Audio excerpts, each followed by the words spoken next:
My name is Leanne and I'm teaching the Kronau Museum's virtual craft classes. I look forward to discovering all that nature in spring has to offer with you. See you soon!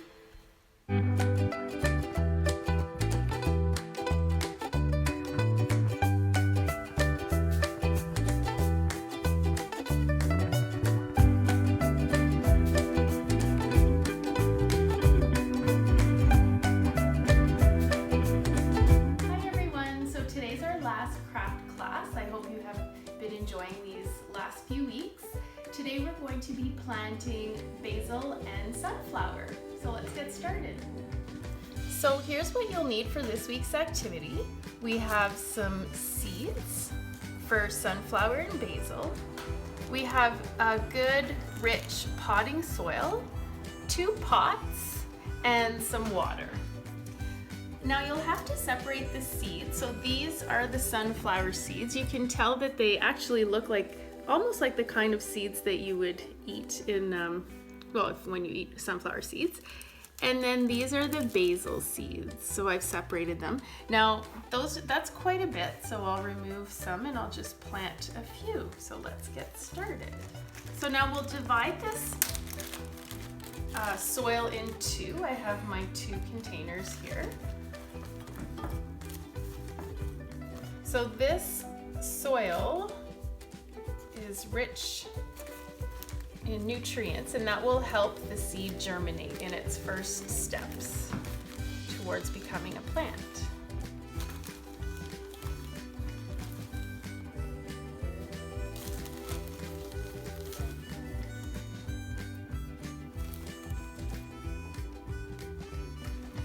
Okay, so you may have some left over.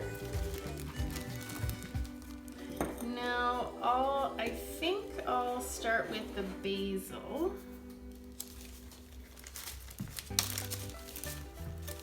And I'm gonna just I'm just gonna use a pinch. And you wanna spread the seeds around. And maybe a little bit more. And as you know, basil is used for cooking, so you can eat it. And then you're going to put a little bit of soil on top of the seeds. Okay, and now we'll do our sunflowers. So you'll notice also that seeds are very different. These ones are a lot bigger, but one thing they do have in common is they both have an exterior shell that's quite hard. And as you'll learn in the videos, in the links, that's to protect the inside of the seed, because every seed, inside each seed is like a mini plant. And so that exterior shell protects that little life inside of there. So with these ones, because they're a little bit bigger, I can actually push them down a wee bit into the soil. So I'm trying to spread them out as much as possible. And you would do the same thing if you were planting a garden outside. So I've spread them around. I'll add a little bit of soil over top.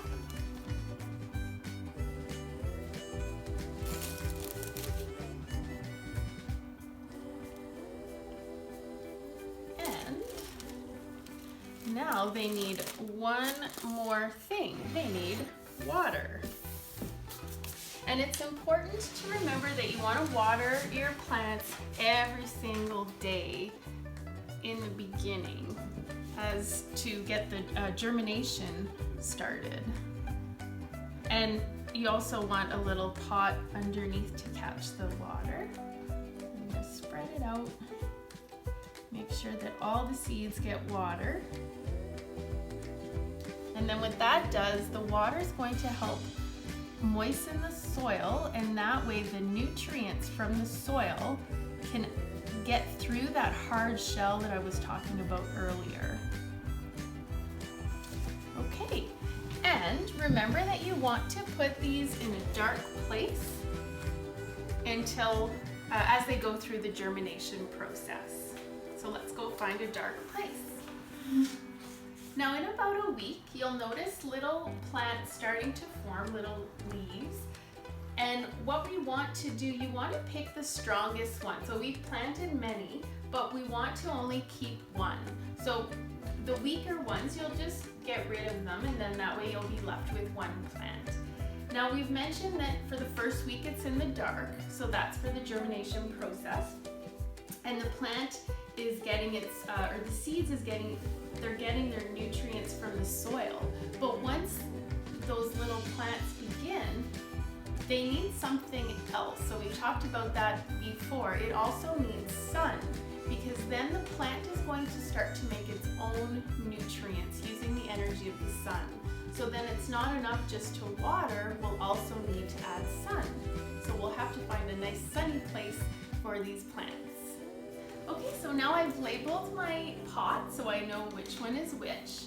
Now I'm just going to go through the steps again. So the first step, we've done the planting, we've labeled. I'm going to put these in the shade, so perhaps on top of the fridge is a good place, for about a week. Then I will remove all of the weaker plants to leave the strongest plant. Then the next step is putting it inside in a sunny window. At this point it's June now, so the weather's really nice outside, and once the plant starts to grow quite a bit, maybe in a week or two, then you can start slowly exposing your plant to the outdoor environment. But you need to do that really, really slowly. You don't want to shock the plant. So a good idea is to start bringing it out maybe for an hour or two a day, start in the shade, and then move it to the sun a little bit, and then bring it inside, and then slowly increasing the amount of time the plant is outdoors. So you never want to shock the plant. You always want to transition very slowly. And then the other thing I wanted to mention is, just like as you're growing, you might grow out of your clothes, you might be growing out of your clothes already this summer, the plants will outgrow their pots. So they start in a very small pot when we're planting the seeds, and then eventually as the plant continues to grow, your pot, you pick a bigger and bigger pot, depending on the size of the plant. Now for these plants, we took seeds and we planted them ourselves. But did you know that there are plants outside that will seed themselves? We don't even need to plant them, and it happens almost magically, it seems. And dandelion is one example. We're gonna go take a look outside at the dandelions and see how that happens. So as I was saying, the dandelion seeds itself.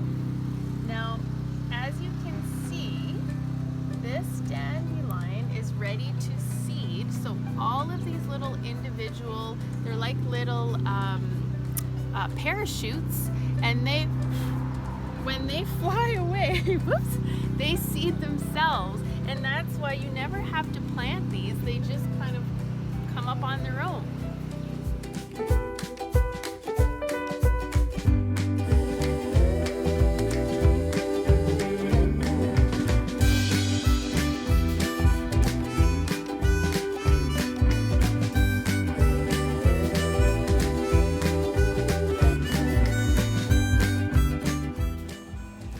I'd like to thank everyone for joining this virtual craft class. I had a lovely time. I learned quite a bit, and I think Dory had fun too, right Dory? And I'd also like to remind you that it's time to sign up if you're interested for the Making Memories virtual camp that's happening also with the Kronau Museum. So hope to see you soon. Thank you, and Dory wants to say goodbye. Goodbye!